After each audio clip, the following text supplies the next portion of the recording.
की विधि। महादेव जी कहते हैं, स्कंद, तदनंतर प्रातः काल उठकर स्नान करके एकाग्र चित्त हो संध्या पूजन का नियम पूर्ण करके मंत्र साधक यज्ञ मंडप में प्रवेश करे और जिनका विसर्जन नहीं किया गया है ऐसे इष्टदेव भगवान शिव से पूर्वोक्त पवित्रकों को लेकर ईशान कोण में बने हुए मंडल के भीतर किसी शुद्ध पात्र में रखें। तत्पश्चात देवेश्वर शिव का विसर्जन करके उन पर चढ़ी हुई निर्माल्य सामग्री को हटाकर पूर्ववत शुद्ध भूमि पर 2 बार आल्हिक कर्म करें। फिर सूर्य, द्वारपाल, दिक्पाल, कलश तथा भगवान ईशान शिव का शिवाग्नि में विशेष विस्तार पूर्वक नैमित्तिक की पूजा करें। फिर मंत्र तर्पण और अस्त्र मंत्र द्वारा 108 बार प्रायश्चित होम करके धीरे से मंत्र बोलकर पूर्णाहुति कर दें। इसके बाद सूर्य देव को पवित्रक देकर आचमन करें। फिर द्वारपाल आदि को, दिक्पालों को, कलश को और वर्धनी आदि पर भी पवित्रक अर्पण करें। तदनंतर भगवान शिव के समीप अपने आसन पर बैठकर आत्मा, गण, गुरु और अग्नि को पवित्रक अर्पित करें। उस समय भगवान शिव से इस प्रकार प्रार्थना करें, देव, आप काल स्वरूप हैं। आपने मेरे कार्य के विषय में जैसी आज्ञा दी थी उसका ठीक ठाक पालन न करके मैंने जो विहित कर्म को क्लेश युक्त त्रुटियों से पूर्ण कर दिया है अथवा आवश्यक विधि को छोड़ दिया है या प्रकट को गुप्त कर दिया है, वो मेरा किया हुआ क्लिष्ट और संस्कार शून्य कर्म इस पवित्र आरोपण की विधि से सर्वथा अक्लिष्ट परिपूर्ण हो जाए। शंभो, आप अपनी ही इच्छा से मेरे इस पवित्र द्वारा संपूर्ण रूप से प्रसन्न होकर मेरे नियम को पूर्ण कीजिए। मुमुक्षु पुरुषों के लिए आत्म तत्व, विद्या तत्व और शिव तत्व के क्रम से मंत्रोच्चारण पूर्वक पवित्र अर्पित करने वाला विधान तथा भोगाभिलाषी पुरुष क्रमशः शिव तत्व, विद्या तत्व और आत्म तत्व के अधिपति शिव को मंत्रोच्चारण पूर्वक पवित्र अर्पित करे, उसके लिए ऐसा ही विधान है। मुमुक्षु पुरुष स्वाहांत मंत्र का उच्चारण करे और भोगाभिलाषी पुरुष नमोह मंत्र का उच्चारण करे। स्वाहांत मंत्र का स्वरूप इस प्रकार है, स्वाहा की जगह नमः पद रख देने से ये ही मंत्र भोगाभिलाषियों के उपयोग में आने वाले हो जाते हैं, परंतु इनका क्रम ऊपर बताए अनुसार ही होना चाहिए।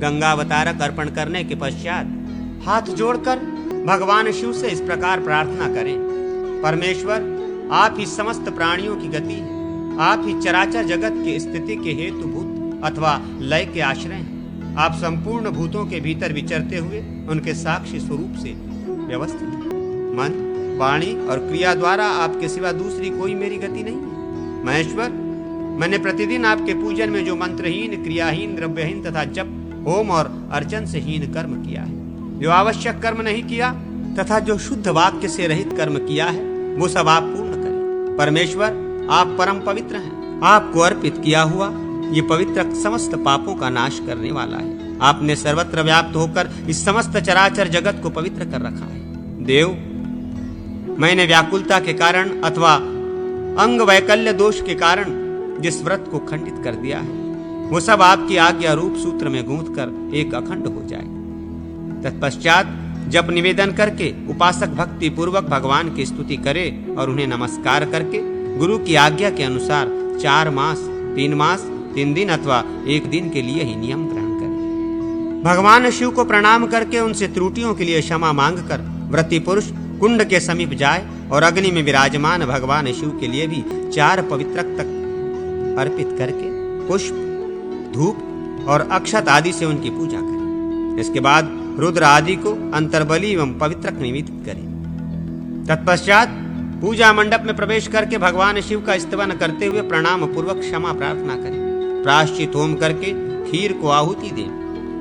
मंद स्वर में मंत्र बोलकर पूर्णाहुति करके अग्नि में विराजमान शिव का विसर्जन करें। फिर व्याहृति होम करके निष्ठुरा द्वारा अग्नि को निरुद्ध करे और अग्नि आदि का निम्नोक्त मंत्रों से 4 आहुति दें। तत्पश्चात दिक्पालों को पवित्र एवं बाह्य बलि अर्पित करें। इसके बाद सिद्धांत ग्रंथ पर उसके बराबर का पवित्र अर्पित करें। पूर्वोक्त व्याहति होम के मंत्र इस प्रकार हैं। ओम हां भू स्वाहा, ओम हां भूम स्वाहा, ओम हां स्वसाहा, ओम हां भूभर्व स्वाहा। इस प्रकार व्याहृतियों द्वारा होम करके अग्नि आदि के लिए 4 आहुतियां देकर दूसरा कार्य करें। इन 4 आहुतियों के मंत्र इस प्रकार हैं। ओम हां अग्नये स्वाहा, ओम हां सोमाय स्वाहा, ओम हां अग्नि सोमाभ्याय स्वाहा, ओम महाअग्नये स्विष्ट कृते स्वाहा। फिर गुरु की शिव के समान वस्त्राभूषण आदि विस्तृत सामग्री से पूजा करें। जिसके ऊपर गुरुदेव पूर्ण रूप से संतुष्ट होते हैं, उस साधक का सारा वार्षिक कर्मकांड आदि सफल हो जाता है, ऐसा परमेश्वर का कथन है। इस प्रकार गुरु का पूजन करके उन्हें हृदय तक लटकता हुआ पवित्र धारण करावें और ब्राह्मण आदि को भोजन कराकर भक्ति पूर्वक उन्हें वस्त्र आदि दें। उस समय ये प्रार्थना करें कि देवेश्वर भगवान सदाशिव इस दान से मुझ पर प्रसन्न हो। फिर प्रातः काल भक्ति पूर्वक स्नान आदि करके भगवान शंकर के श्री विग्रह से पवित्रकों को समेट लें और 8 फूलों से उनकी पूजा करके उनका विसर्जन करें। फिर पहले की तरह विस्तार पूर्वक नित्य नैमित्तिक पूजन करके पवित्र चढ़ाकर प्रणाम करने के पश्चात अग्नि में शिव का पूजन करें। तदनंतर अस्त्र मंत्र से प्रायश्चित होम करके पूर्णाहुति दे। भोग सामग्री की इच्छा वाले पुरुष को चाहिए कि वो भगवान शिव को अपना सारा कर्म समर्पित करे और कहे, प्रभो आपकी कृपा से मेरा ये कर्म मनोवांछित फल का साधक हो। मोक्ष की कामना रखने वाला पुरुष भगवान शिव से इस प्रकार प्रार्थना करे, नाथ ये कर्म मेरे लिए बंधन कारक न हो। इस तरह प्रार्थना करके अग्नि में स्थित शिव को नाड़ी योग के द्वारा अंतरात्मा में स्थित शिव में संयोजित करें। फिर अणु समूह का हृदय में न्यास करके अग्निदेव का विसर्जन कर दे और आचमन करके पूजा मंडप के भीतर प्रविष्ट हो। कलश के जल को सब ओर छिड़कते हुए भगवान शिव से संयुक्त करके कहे, प्रभो मेरी त्रुटियों को क्षमा करो। इसके बाद विसर्जन करें। तदनंतर लोकपाल आदि का विसर्जन करके भगवान शिव की प्रतिमा से पवित्रक लेकर चंडेश्वर की प्रतिमा से उनकी भी पूजा करके उन्हें वो पवित्रक अर्पित करें और शिव निर्माल्य आदि सारी सामग्री पवित्रक के साथ ही उन्हें समर्पित करें। अथवा विधि पूर्वक चंडेश्वर की पूजा करके उनसे प्रार्थना पूर्वक कहे, चंडनाथ मैंने जो कुछ वार्षिक कर्म किया है वो यदि न्यूनता या अधिकता के दोष से युक्त है तो आपकी आज्ञा से वो दोष दूर होकर मेरा कर्म सांगोपांग परिपूर्ण हो जाए।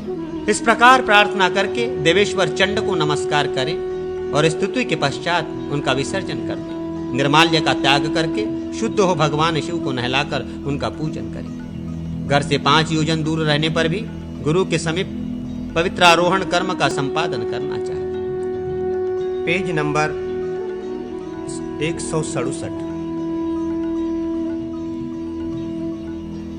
दमन कारोपण की विधि। भगवान महेश्वर कहते हैं, स्कंद अब मैं दमन कारोपण की विधि का वर्णन करूंगा। इसमें भी सब कार्य पूर्ववत करने चाहिए। प्राचीन काल में भगवान शंकर के कोप से भैरव की उत्पत्ति हुई। भैरव ने देवताओं का दमन आरंभ किया। ये देख त्रिपुरारी शिव ने रुष्ट होकर भैरव को शाप दिया, तुम वृक्ष हो जाओ। फिर भैरव के क्षमा मांगने पर प्रसन्न हो भगवान शिव बोले, जो मनुष्य तुम्हारे पत्रों द्वारा पूजन करेंगे अथवा तुम्हारी पूजा करेंगे उनका मनोवांछित फल पूरा होगा। उनकी इच्छा किसी तरह अपूर्ण नहीं रहेगी। सप्तमी या त्रयोदशी तिथि को मंत्रवेत्ता पुरुष संहिता मंत्रों से दमनक वृक्ष की पूजा करके उसे भगवान शंकर के वाक्य का स्मरण दिलाते हुए जगावें। हर प्रसाद संभवुत त्वमत्र सन्निधि भव शिव कार्य समुद्दश्य नेतवोसि शिव कार्य समुद्दश्य नेतवोसि शिवाज्ञा। दमनक तुम भगवान शंकर के कृपा प्रसाद से प्रकट हुए हो, तुम यहाँ सन्निहित हो जाओ।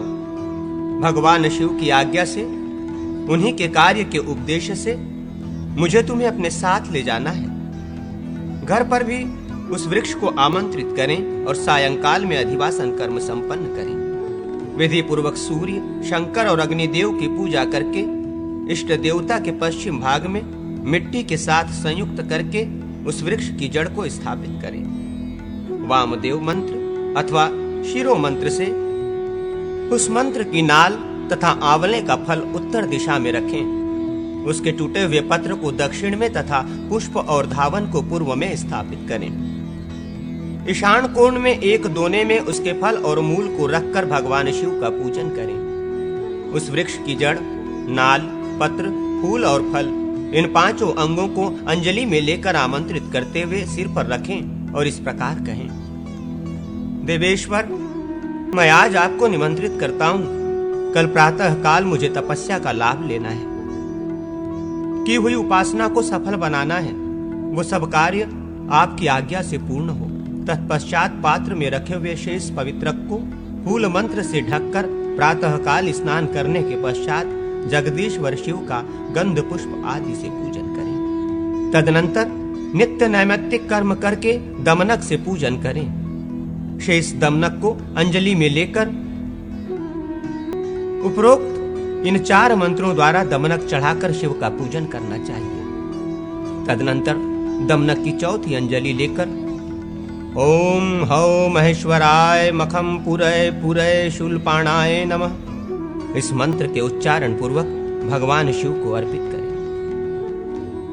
इस प्रकार शिव और अग्नि की पूजा करके गुरु की विशेष रूप से अर्चना करते हुए प्रार्थना करें, भगवान मैं दमनक द्वारा पूजन कर्म में जो न्यूनता या अधिकता कर दी गई है वो सब आपकी कृपा से परिपूर्ण हो जाए।